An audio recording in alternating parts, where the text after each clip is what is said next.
இங்கே பாருங்கள் மக்களே, இது இன்னொரு 6 மாதத்தில் காய் வந்துடும்.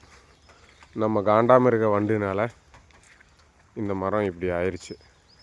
ஸோ இது கூட வச்சது பாருங்கள், பாலையே விட்டுருச்சு.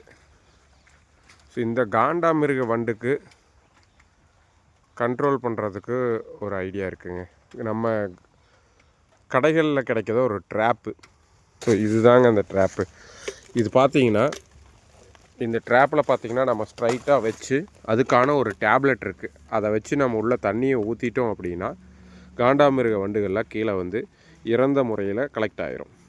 ஸோ இதை நம்ம வந்து மாத்திரையை கொஞ்சம் நாளுக்கு ஒருக்கா ரீப்ளேஸ் பண்ணிக்கலாங்க. இதுதாங்க பெஸ்ட்டு சொல்யூஷன். இதை விட்டால் இயற்கை முறையில் ஒரு சொல்யூஷன்னு பார்த்தீங்கன்னா, கொட்டைமுத்து புண்ணாக்கை தண்ணியில் கரைச்சி நீங்கள் யூஸ் பண்ணலாம். ஸோ அப்படி யூஸ் பண்ணிங்கன்னா ஒரு சொல்யூஷன் இது கிடைக்கும். பாருங்கள், 3 வருஷமாக கிட்டத்தட்ட வளர்த்துன மரம் வீணாக போச்சு.